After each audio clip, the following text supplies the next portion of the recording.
Trump પાગલ થઈ ગયો છે, બોખલાઈ ગયો છે. વેનેઝુએલા પછી હવે એની નજર ઈરાન, ગ્રીનલેન્ડ અને ક્યુબા ઉપર છે.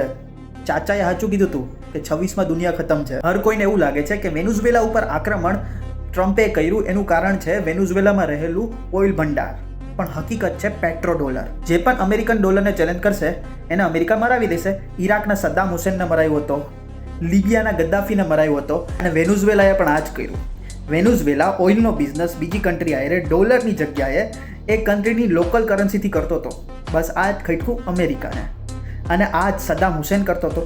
સદ્દામ હુસેન પણ ડોલરની જગ્યાએ એ કરતો હતો યુરોમાં ઓઇલનું એક્સચેન્જ. એટલે સદ્દામ હુસેન ઉપર વેપન માસ ઓફ ડિસ્ટ્રક્શનનો ઇલ્ઝામ લગાડી અને મરાવી દે છે. અને ગદ્દાફી પણ આ જ કરતો હતો. ઓઇલની સપ્લાય ગોલ્ડમાં કરતો હતો અને દિનારમાં કરતો હતો ડોલરની જગ્યાએ. તો ગદ્દાફીને પણ મરવી નાખે છે. અને રહી વાત ગ્રીનલેન્ડની, તો ગ્રીનલેન્ડ ઉપર ટ્રમ્પની નજર એટલે છે કેમ કે ગ્રીનલેન્ડમાં એવા મિનરલ્સ છે જે minerals satellites and modern weapon બનાવવા માટે કામ આવે. અને ગ્રીનલેન્ડમાં ઓઇલ રિઝર્વ પણ એટલું જ છે. અને ટ્રમ્પ ક્યુબાને એટલે ધમકી આપે છે કેમ કે ક્યુબા એનું પડોશી દેશ છે. અને ક્યુબા ચાઇના અને રશિયાના ફેવરમાં જાય છે કેમ કે ક્યુબા એક કોમ્યુનિસ્ટ દેશ છે. અને ટ્રમ્પ નથી ચાહતો કે એના ઘરની બાજુમાં ચાઇના અને રશિયા જેવા દુશ્મન બેસી જાય. અને ટ્રમ્પ ઈરાનમાં એટલે ઇન્ટરફિયર કરે છે કેમ કે ટ્રમ્પ ચાહે છે કે તખ્તા પલટ થાય. કેમ કે ટ્રમ્પ નથી ચાહતો કે ઈરાન એક ન્યુક્લિયર કન્ટ્રી બને.